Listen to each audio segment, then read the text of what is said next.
All right, let's start by just relaxing your mind, relaxing your body. Push your feet 6 feet below the floor. Softly bend your legs. Begin to grasp the floor. Tuck your hip under you. Lift your chest up. Head straight. And begin to breathe.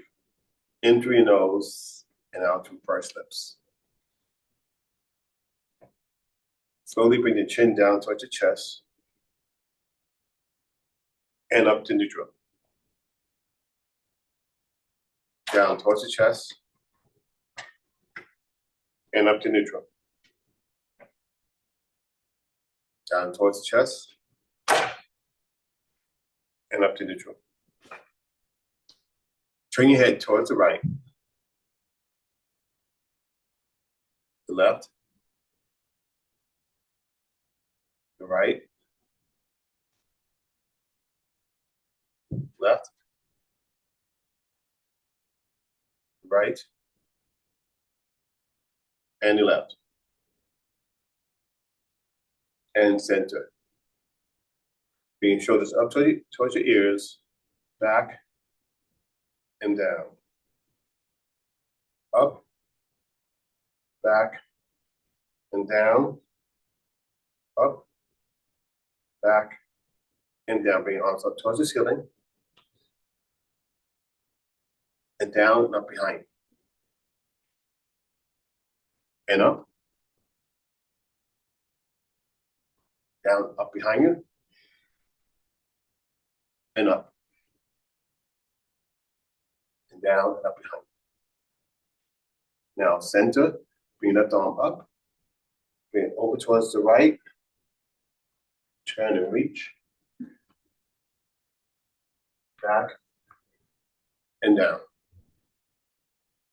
Up. Over.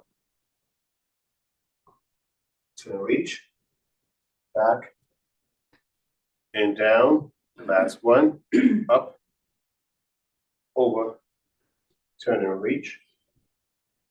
Back. And now we're going to switch sides. Bring the right hand up. Bring it over. Turn and reach. Back. And down. Up. Over. Turn and reach. Are you reaching behind you or in front of you? I'm reaching in front. And across. So. And last one. Up. Over. Turn and reach. Back. And down. Basically, I'm stretching out the shoulder and the back muscle. It really depends also on your individual flexibility. And I encourage rotation because our body rotates. So as you're rotating the hip, for example, if I wanted to rotate towards my right, I can turn my hip and rotate to face the right. If I wanted to complete the rotation, I can step and then turn to the right. So I'm just encouraging the rotation to exercise the spinal rotators and the rotators of the hip. Shift your weight onto the right leg. Bring the left toe next to the right ankle. Now at this time, we want to really press into the right leg. The heel is like this there, but you want to see if you can bring the foot forward and to the ankle without touching the floor. But then if you need to, please, this leg is slightly bent and the weight's going down. So heel forward and back. Heel forward. With this, your pelvis is tilted. So what we call posterior pelvic tilt. This way, the glutes are more activated. One more. And you feel a lot of pressure on the foot. So now you're demanding the foot to work. Press this foot into the floor, which is your left leg. Right heel forward and back. And back. Forward. And back. 2 more. Even if you touch, that's fine. This leg is still working. And rest. Shift the weight. And as I shift, just feel your body sink. And press down. Bring the left foot next to the right. And bring out to the side. and back. Practice expanding out your vision as you do these exercises. You just said. Expanding out your vision. What's that? Wide. Oh. So don't just focus ahead. Try to take in information. Rest. The reason why, because you have to transfer whatever you do inside into go outside. So when you go outside, your vision should expand. It should be expand way like 180 degrees. This way you can take in information. If not, it could lead into a problem. You may not see something, especially if something's approaching you like a car. Like they may come from the side and you're about to cross the street. You don't see this car coming. I was walking with someone the other day. There was a car parked. The guy was talking to me. I was talking to him, but my vision's like this. I put my hand out to stop him from walking forward because my vision was expanded. He didn't see the car, and he's on my left side, but I did, and the car was coming from the left. So that's what I'm saying. When you're walking and you're talking, you're paying attention. And so that's what you have to do. You have to pay attention. Sidewalks, everything, pay attention. And I do that. I could walk, talk, and pay attention out to the side. And we had to practice that because people have fallen into different things, like into basements, like in a city, those little basements. Yeah. Especially when cell phones, forget about it. Oh, yeah. People on a screen like this, Yeah. they don't see or hear anything else. Rest. I also heard recently, they don't have you could jaywalk now. We're in the state. Oh, yeah, I heard that too, yeah. Now imagine you have a cell phone, now you jaywalk. Oh, God. Now, Well, they always do that. I'm when I'm walking, I go like this. They have no, they're oblivious. yeah. Walking right through you. Don't walk into me. So now, if you need a chair for this exercise, please get the chair, because this is when we lift the leg up.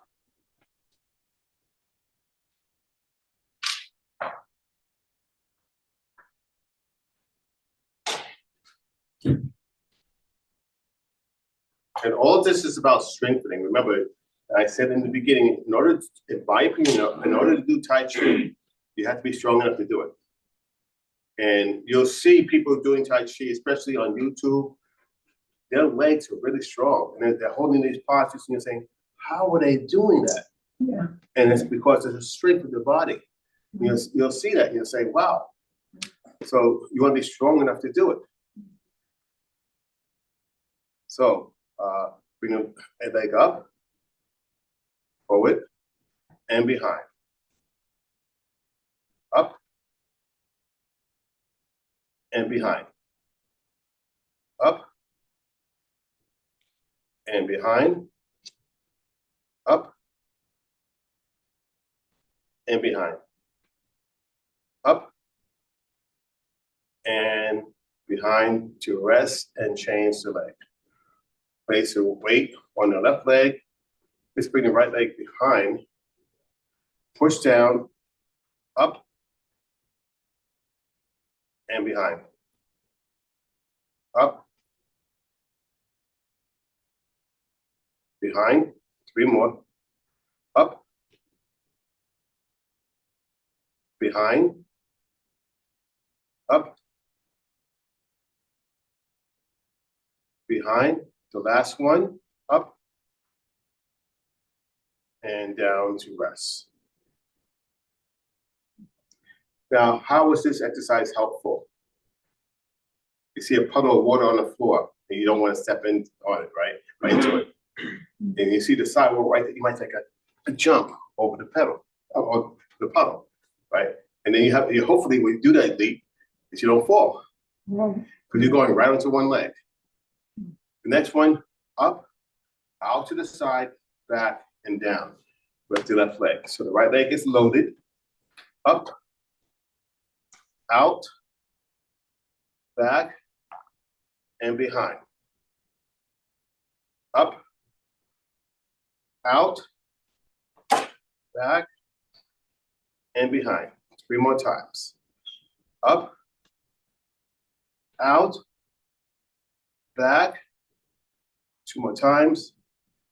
Up, out, back, 1 more time, and up, out, back, down to rest, unload your right foot.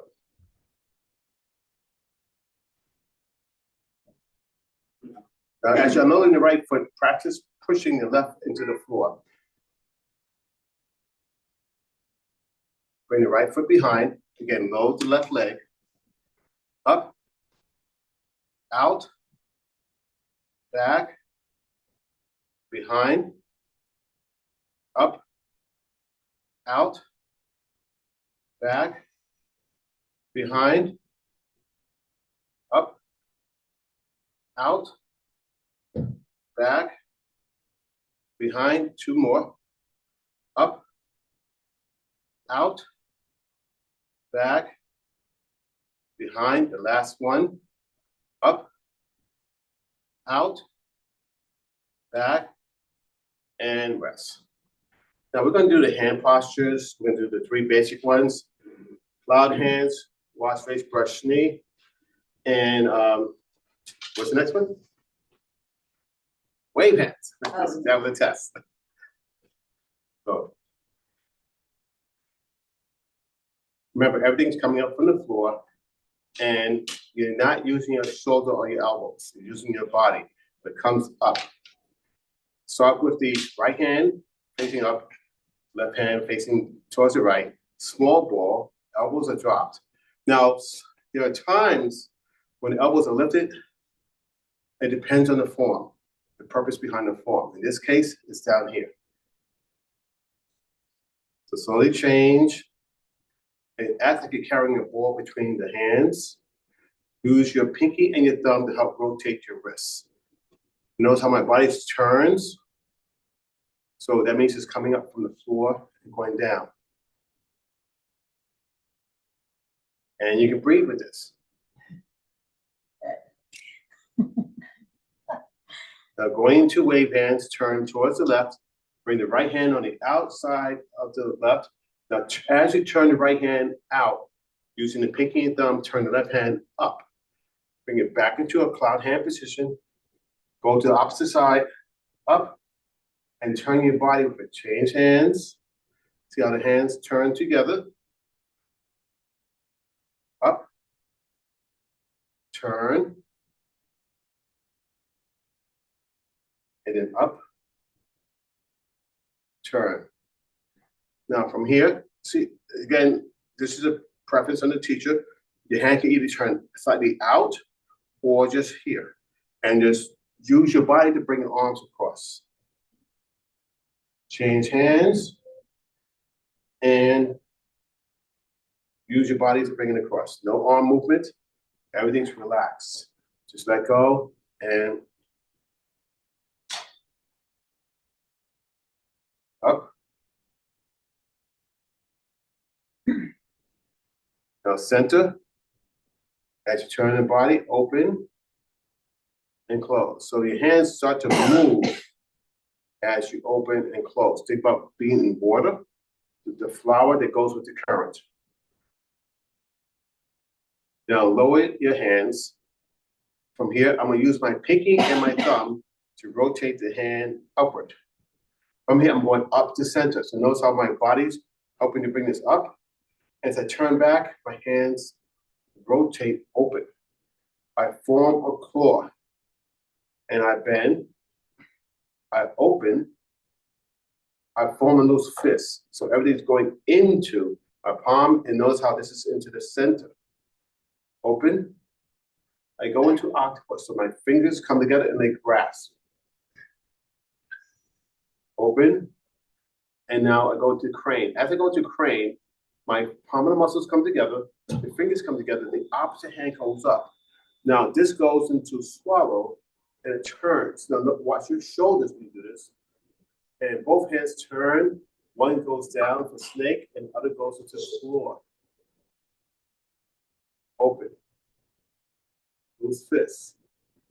Make sure you're using your feet. Octopus. Crane.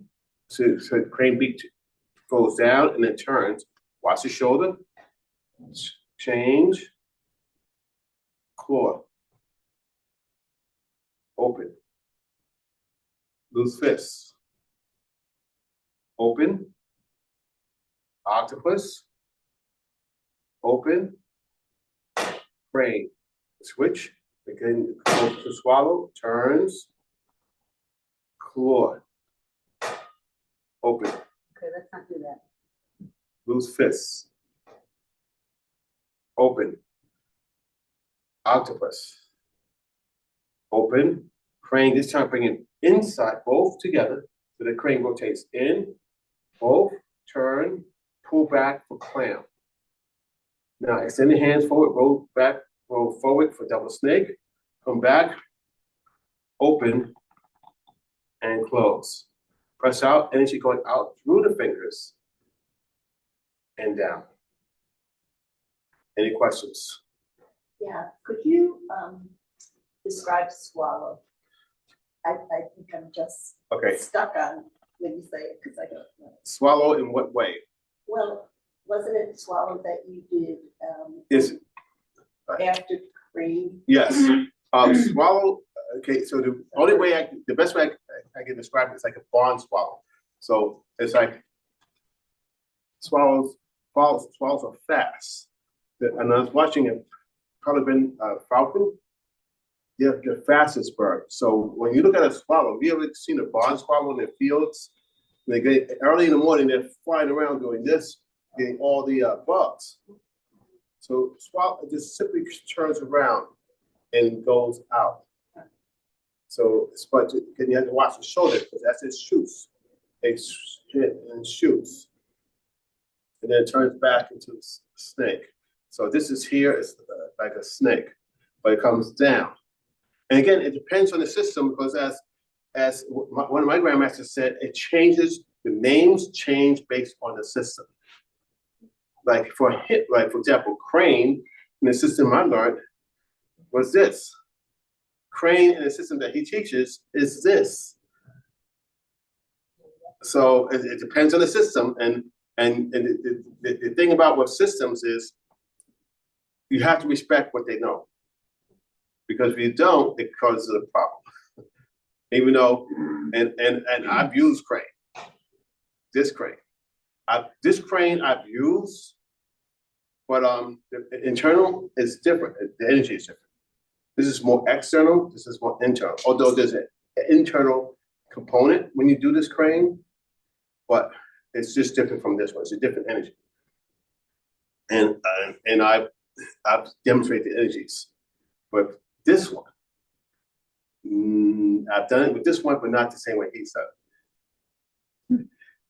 So any other questions before we go into the form? Your elbows are at the same position through the whole. No, they change. But the goal is no more than 4 inches off the body. So they're not tucked in, they move.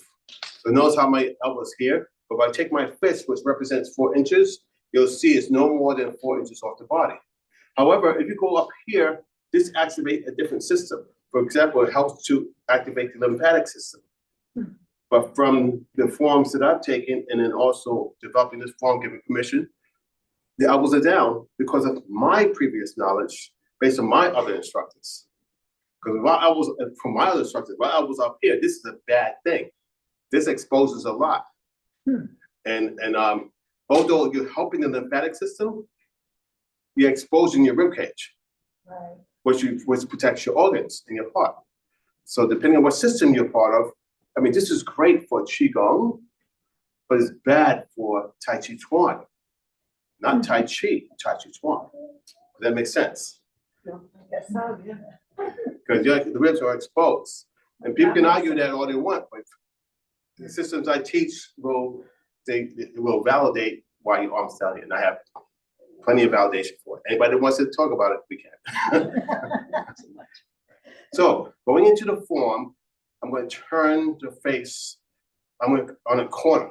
So we're going to go this way first. So I'm going to be on an angle so you can see me, and I'm going to move around. I'm not moving the camera. By the way, those who just came in, the camera is filming, just so you know. So it's on me though. So from here, we're going to go this way. So when I do this, I bring these 2 fingers together and these 3 fingers together. Right, represents Jian, or the Chinese double-edged sword. But it's really more, it's 5 points in it if you can. But anyway, from here, I'm turning my body, see how my body? And this basically is wash face, brush knee. As this come up here, just wash his face, this brushes knee. From here, again, wash face, brush knee, but then as I turn to the left, my right foot goes out. Now the energy is here, but then I pull it into cloud hands. Notice how I'm shifting onto my right leg, and I bring the left toe to the ankle. As I turn, I rotate the hands to face each other. Shift onto the left leg, bring the right toe next to the left ankle. Now change the leg by lowering the right foot all the way down, peel onto the floor, and then peel off the left foot. From here, hold this posture for a second, and use your hips to bring the heel forward. Now shift. Now come up, bring the right toe to the ankle. Now step back with the right foot, turn the foot slightly out. And as you lower onto the right leg and shift, and press up, as you turn the body, the left hand goes over because of the momentum to the back of the right hand by the index finger and thumb. Rotate and shift onto the left leg, turn towards the right, bring the right toe next to the left ankle. From here, lower the right heel. Now peel onto the floor. As you're peeling, you're lowering and it's going like a U, slightly U. And then up, bring the left toe next to the right ankle. Sit back, sink. So now I'm sinking, but now the right hand is pushing backwards into the left hand is pushing forward into the right hand, and sink the body. Bring the right toe next to the left ankle. Step forward with the right heel, peel onto the floor, press. Bring the left toe next to the right ankle. You're pressing forward with the arms now? I'm pressing again, my right hand is pulling back, my left hand is pushing forward, and my body's pressing forward. Now step forward, I'm towards the front. From here, open. And as you open, lower the right hand so the palm turns up, so you're going to a cloud hand. And now turn the left palm down, bring the right toe next to the left ankle. From here, step out with the heel. As you shift onto the right leg, rotate the hands so the palms face each other. Load the right foot, bring the left toe next to the right ankle. Now lower the left foot, excuse me. The hands come back, press up, lift the right heel, step forward with the right heel, and press forward. So this is like picking up a toddler, bring the hand slightly upward, and no more than 4 inches off the body. Bring the left toe next to the right ankle. Step back with the left foot, turn the foot slightly out. And as you turn, notice how it brings my right hand over to the back of the left hand by the index finger and thumb. I'm just make an adjustment, and I turn. So now my left hand goes to the back of the right hand, my right hand goes forward into the left hand. So I'm pressing both, pulling back, pushing forward, shift. Shift onto the right leg, bring the left toe next to the right ankle. Step forward with the left heel. Again, I'm pressing the right hand, and my whole body goes forward, but my right hand is pushing into the left hand, the left hand is still pulling back, and the right toe goes to the ankle. Now step back with the right foot, sink, lower the elbow, the left hand with the right comes back towards me. The left toe goes to the ankle. And now you're going to press forward and press. Shift on to the left, and the right toe to the ankle. Now, turn out towards the front. I'm gonna stay on the angle. From here, I turn my body, I open my body. So it releases the hand. So I'm gonna turn this way. So my hands are here. As I open, that takes the left hand off. Notice how my arm didn't move to here. I take the hand off. And I close. I press out. Notice what my body's doing. I press out through the fingers and push down and rest. So you want to minimize shoulder movement, elbow movement. Notice how when I did this motion, I stepped out. See how that took the hand away? If you really look what I'm doing, I'm not moving my arm. I'm moving my body. So I'm minimizing and economizing. Any questions? Yes, and these hand movements with these foot movements, are they part of the protocol that goes together? These two go together. Okay. You know, the way in yoga, you have like, okay, this is the sun salutation, these are the movements you go through. Is this protocol that we just did between stepping out and That is set. and you know to move these? Because unless you were calling the cues, I wouldn't know to move my left hand onto my right hand. This is, I mean, or is it supposed to be instinctual after a while? Well, there's a couple of answers for that. Okay. And so the Pick answer one, is, I don't. well, the answer is, the first answer, part of the answer is that yes, your body automatically does certain things. For example, when you walk in opposition, right? So your hands automatically do that. As you train other things, other movements, they happen naturally, right? So well, we did about music, so they happen with the other movements are trained in. For example, if you're playing tennis, right? And I'll use because how many people play tennis? I'm not a tennis player. I play tennis. Those who are tennis players know what I'm talking about. But when you're looking at this ball, you know to put it up, and then you know how, right? Right. In the beginning, you're learning that, but after a while, it just becomes second nature. But you're watching, right? And then the ball goes through, you know, to go that way. You know how to move. That becomes second nature. Now, if you notice the way I moved to that side, I didn't start with this foot. A lot of people start with this foot. When I teach the first step, my first step is this way instead of this way. Does that make sense? Why? Because I take out a step. If I do this, 1, 2. From here is 1. I take out a step. When I train athletes, that's what we did. We had to take out steps away to make them faster by removing steps. Reaction time. So your body's trained to react. You're not taught that in the beginning. First thing you're going like this. That's an extra step. So now, depending on what the system is used for, it's going to change because you can't commit to a movement. So yes, you're taught a sequence of movements in the exercise. But when you step outside, those movements are going to change because things can happen. You could be walking and all of a sudden a car comes and you'd be like, okay, I'm going back. Or you might stop. A tricycle might be coming past your way. And you might go, whoa, okay. And stop. So you might say your husband or your spouse might throw car keys. Honey, okay. You catch it and you keep it moving to the car. Things happen. So you're taught a sequence of exercises that change based on what's happening in the environment. It just says, okay, if this should happen, you can do this, but you can do that. As you learn the other postures, you'll have more in your toolbox. Right now, this is basic, so it's going to be, you know, it's time to be learning it.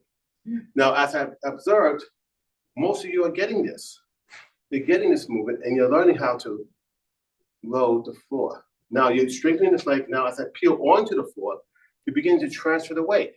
So now when you know you come up, the weight comes off the right leg. And if I want to step, I turn. Basically because I'm going around the corner. From here, I transfer the weight. I know that my foot comes up. Now, what brought my foot over? My hip. I push my hip to bring the foot here. Then I loaded it. So you're beginning to strengthen the body so you can do the form. Right. What I'm saying is the sequence and the leg and foot movement, does that go with It depends on what's the movements, hand movements we just did? It does for those, but like I said, but it's not committed. You can't commit it. For example, if I go like this, right, and I push this way, Right. right. So that's the sequence for that. Right, But now, wash face, wash knee, wash face, right, cloud hands. right. I just change the sequence and I turn. So it depends on what's happening. See, in the choreography, if you will, you can do the form over and over again. I'm not teaching self-defense. In the defense world, it's going to change. Because you might have to do something different, a different posture. It has to change. Because you can't say this has to be for everything. With that, we'll go back into again, and I hope I answered those questions. Hopefully, before some clarity, it's going to change. Once you step outside, it's going to change. You know, you used to, for example, you used to go around the back of the building to go in because it's under construction. Now we're not going to the back, but you have to go to the front. So It you changed. adapt to the Right. environment. Exactly. So you're both saying, you're saying is your hand movement and your foot movement paired in sequence, a choreographed sequence? And Marvin is saying, yes, except in the real world, you have to adapt. Right. Anything that comes in the middle of Right. that, you know, right as you're gonna go to the next form and something change, you have to adapt to that. Right, yes. And a good example of that in Tai Chi is called push hands. In Tai Chi push hands, guess what? You have to adapt. You're going to be pushed over. And that's part of the form. But when you do push hands, you're moving according to what the person's doing. If the person comes into your center, you're moving. And what did I just, well, you don't know this part yet, but I just went into, what is this called? For those who know, this is called playing the guitar, playing the lute. What? Peapod. Peapod. Well, that's what. Oh yeah, again, it depends on the system, right? I never heard of it called peapod before, but this is normally called playing the lute or playing the guitar, now peapod. And I'm not gonna argue over it. I've never heard of it. Just another instrument name. Right, but this, again, I mean, we call it the harp, right? Or the violin. It depends on where it came from. Going back into the form. So I'm gonna turn slightly this way. Form your fingers. I'm going out towards the right first. And then I turn my body to wash face. Then the left. Up, fold, brush knee with the right hand, wash face with the left hand. And as I come this way, this hand goes down, the left hand goes down, my hand goes slightly forward, but it comes back into cloud hands as I roll onto the right foot. I shift the weight onto the right foot, press up, the left foot automatically goes to the right, and then I turn towards the left side, my hands rotate to face each other. Shift onto the left leg, bring the right toe next to the left ankle. Now I'm gonna change my foot. I press down and my body sinks. And I shift onto the right leg, raise the left heel and press forward. Heel and then press. This is a slight curve. So it goes, it sinks like a roll back and press. I sink and I go up, I pick up the toddler.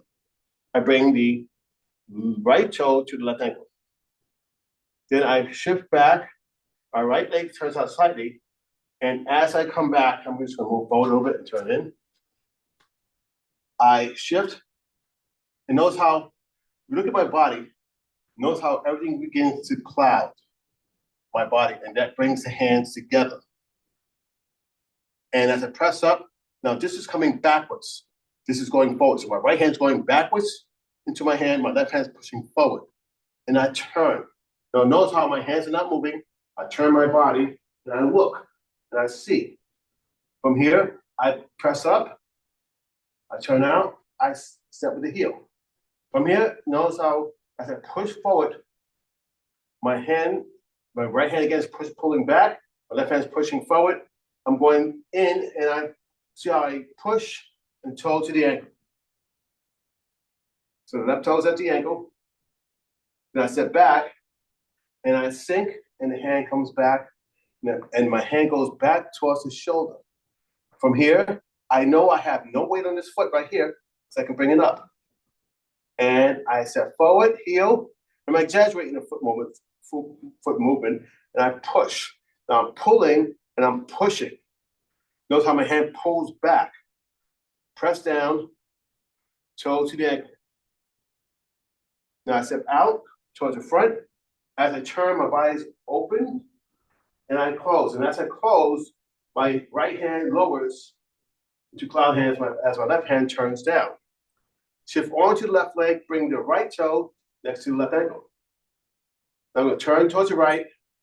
I'm going to lower the heel, and as I lower, and I shift notice how my body just rotated, which rotates my hands. Shift onto the right leg. Bring the left toe next to the right ankle. Lower the left foot, and now everything sinks. Press up, change the foot. Right heel comes off, and step. And again, pick up the toddler, use the elbows, no more than 4 inches off the body. Bring the left toe next to the right ankle. Step back, lower. Now, as you again, my body begins to collapse, which brings my right hand to the back of the left hand by the index finger and thumb. As I turn, I'm going to exaggerate this turn. I turn towards the left. I shift onto the right leg, bring the left toe next to the right.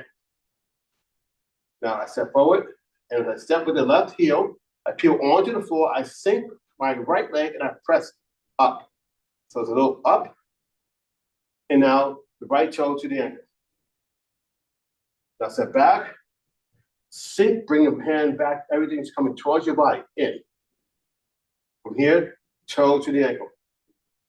And now step out, to the left, press, right toe to the ankle.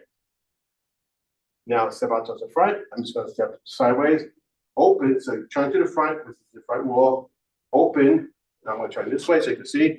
So move over. You're facing the front wall. So move your feet over. So move your foot over so it's squared, but not back. We'll put that foot back to where it was. Turn it towards me. No, move it over this way just a little bit and back just a little bit. Right now, you'll sink. And your sinking should be 70% here, 30% here. And now your body just turn the body to open and close. Now the reason why it's 70 because on the rear leg is so you can move this foot. You can change it to 100 at any time. If I wanted to move forward, I could shift forward. But when I shift forward, what's causing the shift? Hips. Yes, the hips. So my hips are gonna go this way. So, but what's really causing it to go forward? The hips get a message from somewhere. Right. They're pushing off the earth. So my foot goes like this. And it transfers into, and this leg stops the motion. So where is it and what leg has the energy now? They both have energy, but this has more of the pushing. I'm using the push off. When I Which, push your off, left? it loads into this one. The left or your right? My left. I decide. Right now, this is my right leg, actually. But if your left leg's back, should be left, whatever leg's back, we just say that. Whatever legs, because it depends. If I'm pushing forward, I want to push off my rear leg. If I'm going backwards, I'm going to push off my front leg. If I'm pushing this way, I'm pushing off the rear leg. If I'm pushing this way, I'm going to shift onto this leg, then push this way. So for example, let's do cloud hands. So bring our hands here, and we're going this way 3 times and back 3 times. So from right here, if I'm bringing my hands here with the right hand, the left hand on top, I press up. As I press up, the legs change. And I step back. I use the left leg to lower the right leg. And now from here, I come up and I change. And I lower the foot. So notice I touch the toe, I peel down because I'm exercising the foot. I'm training my foot. Come up and out and using just wrists. Shift. And as I shift, the hands change. And down. Peel onto the floor. And as I come up, the hands change. It's the last one. And out. Now I'm going back the other way. And toe. Shift, change the hands. And down. Up. And down. This will be the last movement. Up. And down. You'll notice how this complete weight shifts where you go onto one leg. Is there any rule of thumb of what arm should be on top with what leg?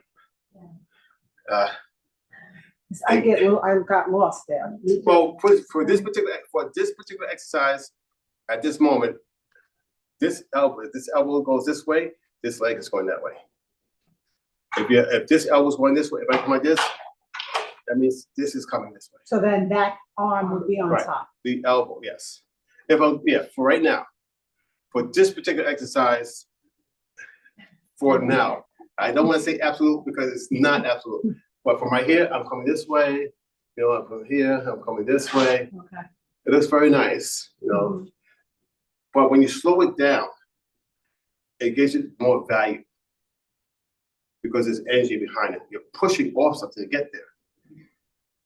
But you're just moving the arms, you say, okay, but you're still pushing off. But remember, the most important thing is when my hands do it, or my shoulders relax as I'm doing these movements. And am I strengthening my feet? Am I improving the communication with my foot to the floor? If my foot, she knows how I just pushed my foot down, my body just went up. So I'm settled and I push down and it goes up. And it's transferred to this foot. So sometimes you could practice being, okay, I just want to practice this a little bit. Right, that's what. Yep. And I see people at banks and stuff, more women than men. They'll be like this, and I can't really do this. And they'll be like, their feet are twisted, but maybe they had a background in ballet or something. Is that good? Is that good to be twisted or not? I would say no, Okay. but if they're That's what I comfortable. thought too, but I didn't. I would say no. But the thing is, I don't want to obstruct my balance. I want to teach it what I need to do when I walk outside or walk upstairs. So we're going to do this again. Yeah. What we're doing is we're recruiting muscles to help interact with our movement that we may not be using or may even have hurt during injury. Case in point, the other day I taught a kicking class. This knee feels so much better. And I know why, because I haven't taught a kicking class in years. But I taught one. I said, okay, this knee feels pretty good. Why? Because this knee is injured. I've recruited muscles that I haven't used in years.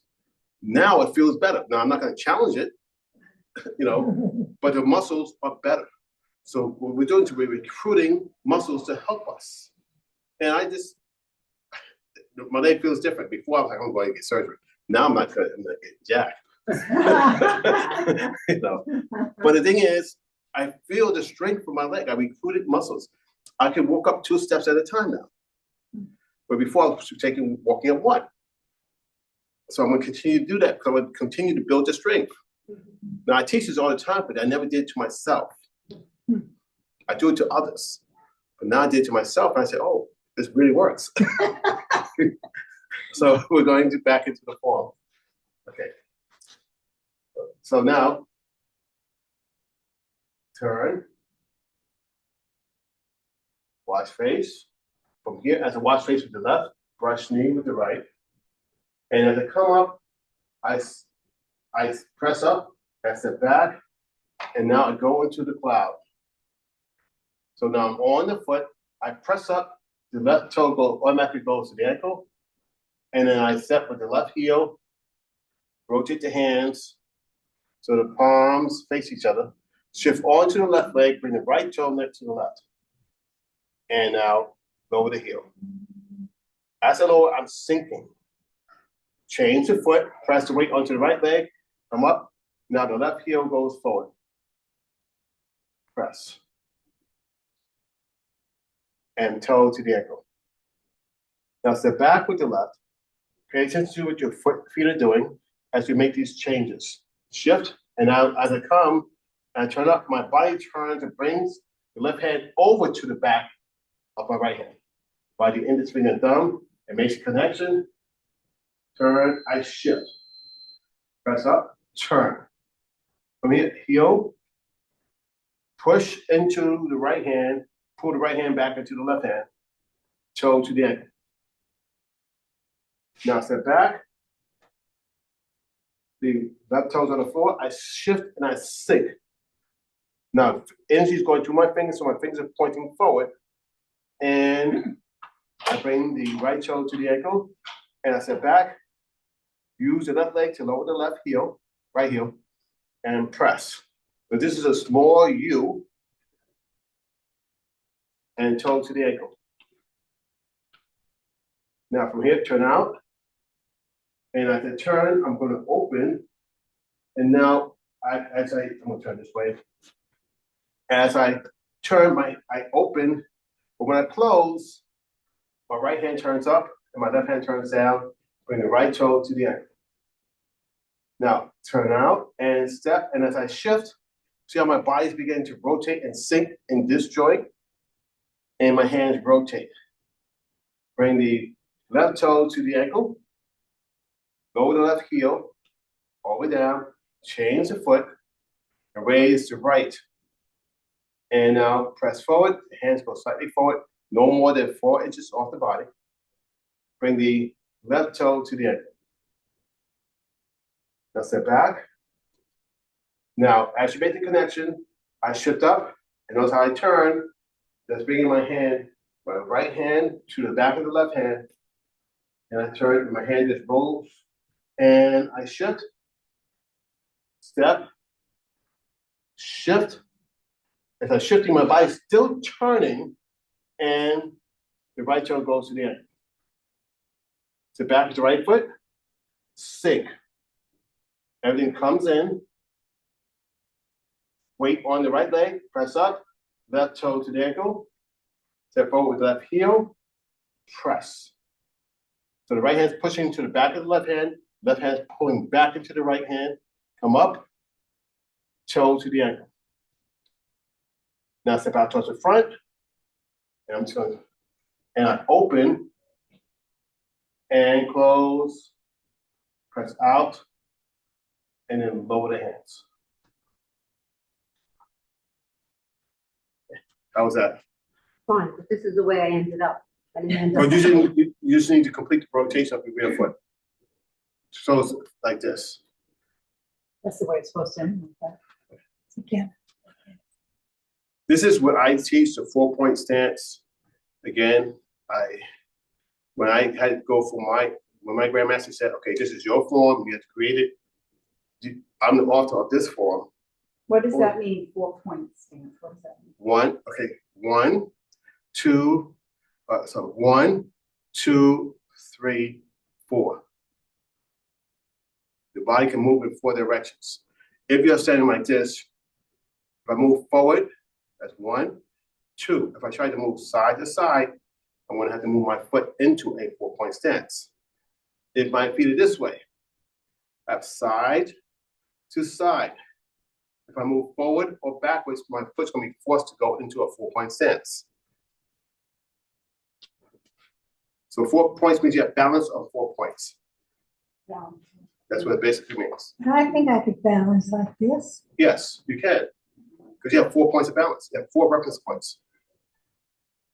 You mean both, the front of your foot, the back of your foot, is what you're counting as 2 foot? You What have are to you look at counting as a 4? you could, okay, forward, back, side, side. Forward, backwards, side, and side. Just being able to hold Right. that. The shift. You have to be able to weight shift. If your weight shift, if your feet like this, you might be good side to side, but forward and back, when wind blows you from behind, guess where you're going? Into a 4-point stance. To try to stop from falling. When you stop falling, one of the things about fall prevention is, so this foot does its job. If I trip and I fall, my foot goes like this first to try to stop me. 4-point stance is what we walk in. We walk in a 4-point stance. We do not do this. We don't. Or, you know people to do that? I said, unless you're a bunny. Oh. But my point is that we don't walk like that. We walk to protect ourselves. I mean, that's another way of looking at it. We walk to move across the floor. But and when we step over something, we step up, we bring it here, up, we bring it here, right? Doesn't cloud hands, so with the step, represent that, bring it out to the side, down, up and over, stepping over something. How about getting into your car? Yeah. Up here, on the seat, sit down, shift, up here, in, or getting out, up here, or onto the door or something, up here, here. So if you look at, That's why it's so key to keep that up, because, you know, when older people or whatever, like, you know, Can't get in there. can't get in and out of the car, that's a big, yes, especially when people are getting bigger cars, low cars. And if you're getting shorter, Well, I see the difference. yes, Sometimes it's harder to get Right. out of the car. but so It we used have, to be hard. so this form is called Tai Chi for longevity. Okay. That's the name of the form, Good name. because it keeps you alive. That's good. You know, again, I have a background, they're all based on your background. What's my background? I'm a former athletic trainer, sports med. I train athletes to come back. You have a question? I don't have a question, but I wanted to say something. I'm not sure if I can articulate, but something that's helping me is when we turn, it's like being like, I think you described it, new or something. Okay, So it's helping me not to turn my knee, but to turn The whole way. the hip and the whole leg Well, as we yeah, turn, change direction. Whereas my inclination before was more, and I'd say, I shouldn't make this turn like this because Too it's stressful. stressing my knee. right. But now I'm starting to, Well, you know, see it as Yeah. turning my whole body. you're beginning to involve the hips more with your walking or the pelvic floor. The pelvic floor, all this floor here, all those muscles have internal and external rotators of the hip. So when you do these motions, this turns, this is very good. Internal, but we do it in a way, you know how you see more women doing this than men, but they have it in the gym. Adduction, AD, abduction, AB. They sit on a chair, right? And they squeeze it. You ever see those machines? Yeah. But that's working the internal rotators. However, it's not rotating as much as it could because it's caught by a chair. But you're working the internal rotators. So when you're doing this is what you're doing. So the leg becomes strong because now you're involving more of this to help it. What about the pelvis? Because when you move your hips, you generally move your pelvis. Your pelvis is part of it. Your pelvis is, in. right. So notice how my pelvis tilts. Yeah, but it's sucking it in. basically. Oh, I'm allowing it to tilt.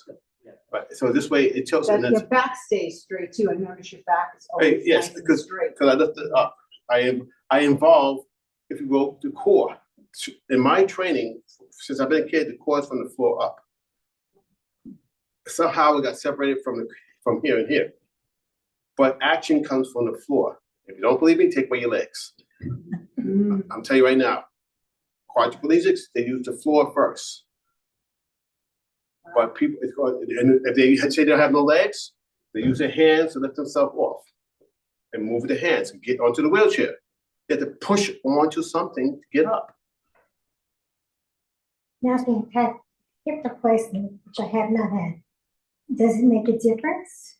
I'm going to say the muscles activate, the muscles before and after do make a difference. The stronger they are before, and the stronger they are, as long as they maintain the strength after, it makes a recovery difference. Very important. So if you think about, say someone had to get something, like one of those replacement type things, exercise, try to exercise. If you know you're going to get it, at least a year in advance. You know what I'm saying? There's no substitute. This way it's prepared. Yeah. And then your recovery is so much better. This was, So when this you're was a snap. talking about before, like when you have the issue with your knee, you start to activate muscles that you hadn't used for a while. Is that the basis of physical therapy too? That they try to get muscles that are around? Yes, the I would area? say absolutely. Yeah. I know when I was teaching, when I was doing the athletic training, which is parallel to physical therapy, the training room, we would put on machines, to TENS machines, we call electrical stimulation, Yeah. to stimulate the muscles, Yeah. to get those muscles turned on. Yeah. So, You do stuff good. so we'll see each other in what, in another week or so, or Two in May, in May, 2 May weeks, 9th, so May 9th. like 3 weeks.